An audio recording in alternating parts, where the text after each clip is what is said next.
noise, vibration, and harshness, or NVH. You've probably come across the term while shopping for various mods on your E46, or perhaps you've read about it on one of those online car forums. But here's the thing, NVH is very subjective. What I find acceptable, you may not, and vice versa. So in this video, I'm going to give my opinion, or my 2 bobs worth, on the subject. I'm going to explain why I believe you need more NVH and that you need to embrace it in order to take your driving skills to the next level. Roll intro. Roll intro. What? It's not me. You're the one making the video, dude. Let's keep...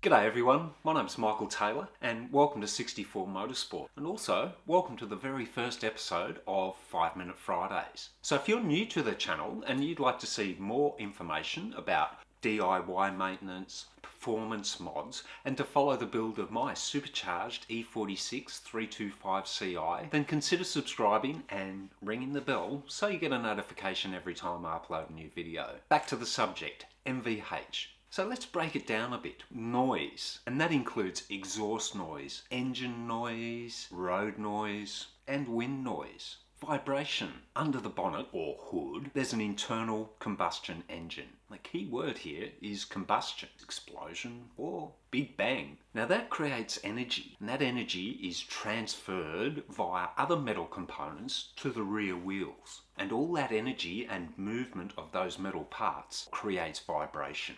And finally, harshness, the ability of rubber components to shield the cabin from all that vibration. Now, car designers and engineers work really hard to minimise the amount of NVH in modern road cars. Crikey, even SUVs have a level of appointment that is equal to a family car or even a luxury car. But is this a good thing? Does the fact that your car now feels like you're sitting in a lounge room make for a better driving experience? Drive any car built in the last decade and you'll notice soft covering, headliners, perhaps even leather seats. Dig even deeper and underneath the car you'll find sound and heat insulation. The quality of the rubber seals in the doors and windows is much better than it was 3 or 4 decades ago. And all that is designed to shield you as you're driving from the noise,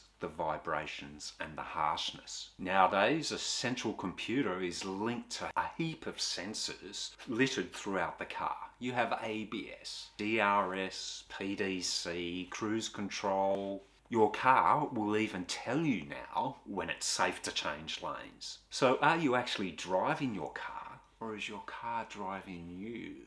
Sorry, I'm getting a little sidetracked. But anyway, let's compare a modern car to, say, a car built in the 1960s or 70s. Back then you had metal, vinyl, rubber, and even more metal. Even with all the windows closed, you could still hear the sound of the engine, the exhaust note, and the whistling of the wind as it raced past the car and seeped through those poor quality door seals. Generally, the power of the engine far exceeded the ability of the brakes to stop you. And if you jump from one car to another, it probably took you another week or more to learn how to drive it. But the main point is, you relied on a level of NVH in order to be able to drive it. Back then, most cars didn't have a tacho, so you relied on the sound of the engine and the vibrations that you felt through your ass to know when to change gears. The amount of harshness as you drove over bumps and undulations on the road provided you feedback to know how much traction you actually had,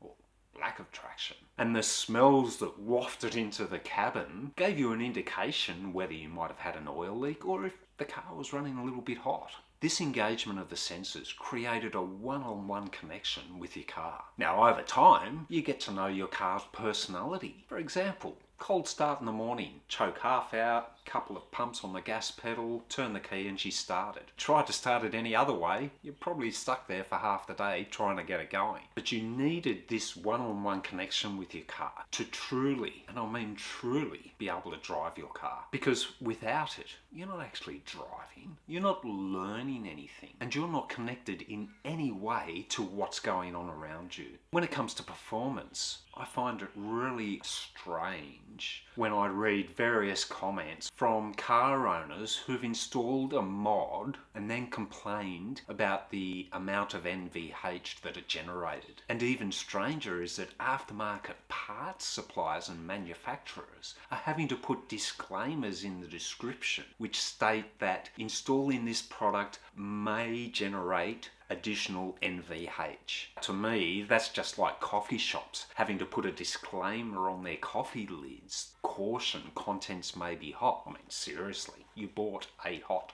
coffee. So as an example, let's take a look at a common performance mod for your E46. Suspension, and you'll want to install a set of springs and struts or maybe even a coilover setup. If you do this, surely the goal is to improve the handling and connectivity of the car to the road. And to achieve this, you're going to want a firmer spring and firmer compression and quicker rebound from your strut. So it does not stand to reason that these stiffer components are going to generate a greater level of harshness and vibration. I mean, the component is doing the job that it was designed for. So surely you have to expect an increased level of NVH. You can't have your cake and eat it too. If you want race car performance and handling, don't fight the NVH. Rather, embrace it. And if you want to be a better driver, you need to reactivate your senses and reconnect one-on-one with your car. So stop relying on a touchscreen to tell you what your car's doing. Embrace the noises from the engine and get to know what's a good noise and what's a bad noise. Is it a good vibration that you're feeling or a bad vibration that may be an indication that something needs investigating? Start to feel and learn the limits of your suspension and tyres as you go through a corner, and learn how far you can squeeze the brake pedal before the wheels lock up. The noise, the vibration and the harshness will tell you all this.